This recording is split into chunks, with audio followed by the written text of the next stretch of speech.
സംഖ്യ 26 1 മുതൽ 65 വരെയുള്ള വാക്യങ്ങൾ.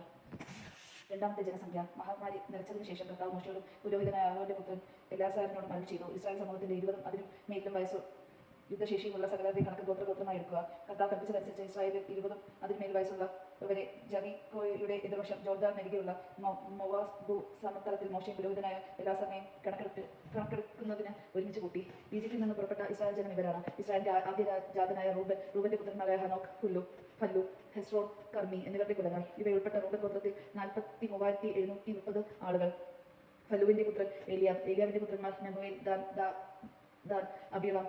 കോറഹു സംഘവും കർത്താവിനെതിരായി കലഹിച്ചപ്പോൾ കോറോനോട് ചേർന്ന് മോശയ്ക്കും അഹരോനുമെതിരായി മത്സരിച്ചു. സമൂഹത്തിൽ നിന്ന് തെരഞ്ഞെടുക്കപ്പെട്ട ദാദനും അബീറാമും ഇവർ തന്നെ. ഭൂമി വാവിളർന്ന കൊറാഹിനോടൊപ്പം അവരെ വിഴുങ്ങുകയും അഗ്നി 280 പേരെ ദഹിപ്പിക്കുകയും ചെയ്തപ്പോൾ ആ സ്ഥലം മരിച്ച് ഒരു അടയാളമായി തീർന്നു. എന്നിട്ട് കോറിന്റെ പുത്രന്മാർ മരിച്ചില്ല. ഷിമയോൻ ഗോത്രത്തിൽ നെമുവേൽ, യഖീൻ, യാമീൽ, സെരഹ്, ഷാവുൽ എന്നിവരുടെ കുലങ്ങൾ. ഈ കുലങ്ങൾ ഉൾപ്പെട്ട ഷിമയോൻ ഗോത്രത്തിൽ 20,700 ആളുകൾ.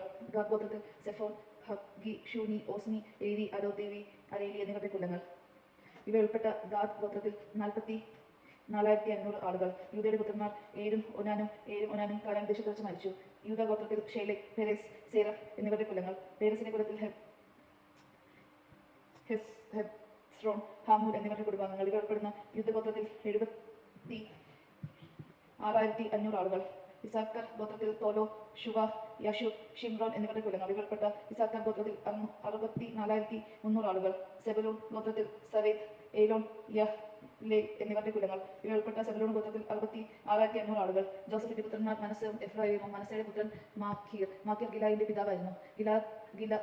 ഗിലായദിൽ നിന്ന് യെസർ, ഹേലേക്ക്, അസ്രയേൽ, ഷെക്കീം, ഷെമീദീം, ഹേഫർ എന്നിവരുടെ കുടുംബങ്ങൾ. ഹേഫറിന്റെ മകനായ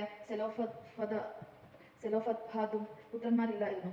മഹ്ല, നോവ, ഹൊൽഗ്ല, മിൽക്ക, തിസ്ര എന്നീ പുത്രന്മാരാണ് ഉണ്ടായിരുന്നത്.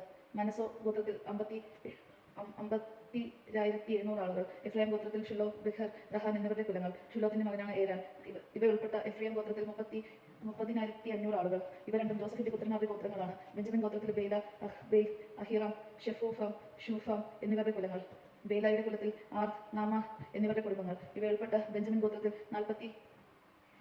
46,500 ആളുകൾ. ദാൻ ഗോത്രത്തിൽ ഷുഹാമിന്റെ കുലം. ദാൻ ഗോത്രത്തിൽ 64,400 ആളുകൾ. അഷേർ ഗോത്രത്തിൽ യിമൻ, ഈഷ്വി, ബറിയ എന്നിവരുടെ കുലങ്ങൾ. ബറിയായുടെ കുലത്തിൽ ഹേബർ, മൽക്കേൽ എന്നിവരുടെ കുടുംബാംഗങ്ങൾ. ആഷേറിന് സേറ എന്നൊരു പുത്രിയുണ്ടായിരുന്നു. ആഷേർ ഗോത്രത്തിൽ 53,400 ആളുകൾ. നഫ്തലി ഗോത്രത്തിൽ എസ്തർ, ഷൂനിയസ്, ഷിലീം എന്നിവരുടെ കുലങ്ങൾ. ഇവ ഉൾപ്പെട്ട നഫ്താലി ഗോത്രത്തിൽ 44,400 ആളുകൾ. അങ്ങനെ ഇസ്രായേൽ ജനമാകെ 6,730 പേർ ഉണ്ടായിരുന്നു. കർത്താവ് മോശയോട് അരുളി ചെയ്തു, എണ്ണമനുസരിച്ച് ഇവർക്ക് ദേശം ഭാഗിച്ചു കൊടുക്കണം. വലിയ ഗോത്രത്തിനും കുടുംബത്തിനും ചെറിയ ഗോത്രത്തിനും കുറവ്, അങ്ങനെ എണ്ണമനുസരിച്ച് ഗോത്രത്തിന് കുറവും, അങ്ങനെ എണ്ണമനുസരിച്ച് ഓരോ ഗോത്രത്തിനും അവകാശം നൽകണം. 40 പേരും ദേശം വിഭജിക്കാൻ താങ്കളുടെ ഗോത്രത്തിന്റെ പേരിലായിരിക്കും അവകാശം ലഭിക്കുക. ആളേറിയ ഗോത്രത്തിന് ആൾ കുറഞ്ഞ ഗോത്രത്തിനും അവകാശം നറുക്കിട്ട് ഭാഗിക്കണം. ലെവി ഗോത്രത്തിൽ ഗർഷാൻ, കൊഹാത്ത്, മറാറി എന്നിവരുടെ കുലങ്ങൾ. ലിബ്നി, ഹെബ്രോൺ, മഹ്ലി, മുഷ്വി, കഹാർ എന്നിവരുടെ കുലങ്ങളും ലെവി ഗോത്രത്തിൽ ഉൾപ്പെടുന്നു. കൊഹാത്ത് അമാമിന്റെ പിതാവാണ്. യാക്കോബ് ആയിരുന്നു അമ്രാമിന്റെ ഭാര്യ. ലെവിക്ക് ഈജിപ്തിൽ വെച്ച് ജനിച്ച മക്കളാണിവർ.